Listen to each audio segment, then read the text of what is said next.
कधीच नाही चुकणार तुमचे फेवरेट टीव्ही शोज झी5 सोबत, तेही एकदम फ्री। अरे आनंदीला तिच्या घरचे घेऊन गेले।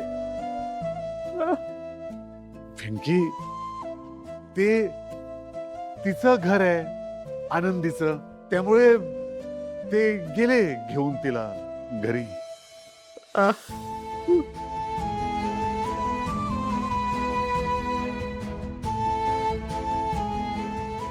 ती खरं बोलतोयस।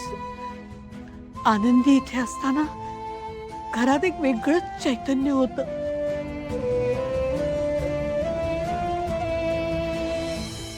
भावना, आई,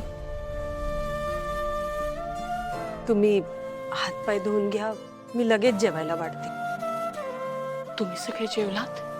आई,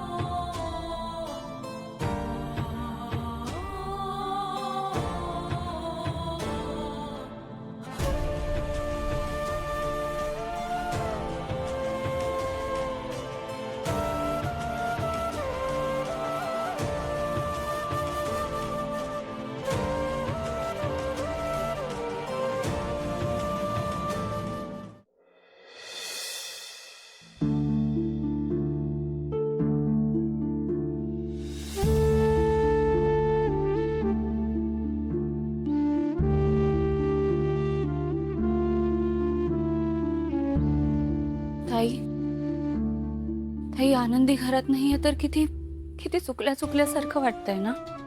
माझ्यामुळे सगळ्यांनाच खूप त्रास होतो। माझं नशीबच वाईट आहे। आधी माझं लग्न ठरत नव्हतं म्हणून आई बाबांना त्रास होत होता, आणि आता माझ्यामुळे त्यांना अख्खा एक दिवस लॉकअप मध्ये काढावा लागला। त्यांना त्रास झाला आणि आनंदी, तिची तर जबाबदारी मी नीट नाही पार पाडली। तिकडे तिला काय काय सहन करावं लागत असेल काय माहिती।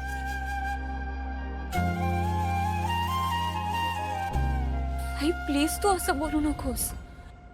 आई अगं तुला जे काही शक्य होतं ते सगळं केलंयस तू।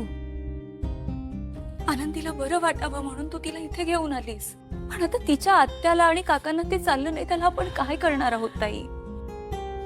जानू, कशा असतील का आनंदी? त्यांची नीट काळजी घेत असतील ना? जानू, ते फक्त त्यांच्या भाचीला नाही घेऊन गेलेत, आनंदींबरोबर ते माझी जगण्याची आशा घेऊन गेले। हे तू प्लीज रडू नकोस ना। मी काय म्हणते, आपण देवळात जाऊयात? नाही जानू, माझी कुठेही जायची इच्छा नाहीये। नाही अगं, हे असलं काहीतरी होणार होतं हे कोणालाच माहित नव्हतं ना। मग तू स्वतःला का दोष देतेयस? मला काही माहित नाही, तू माझ्या बरोबर देवळात येतेस। नाही जानू, नको। ताई चल चल ताई, नाही चल। नको। झी5 ॲप डाउनलोड करा आणि पहा सर्व एपिसोड्स एकदम फ्री।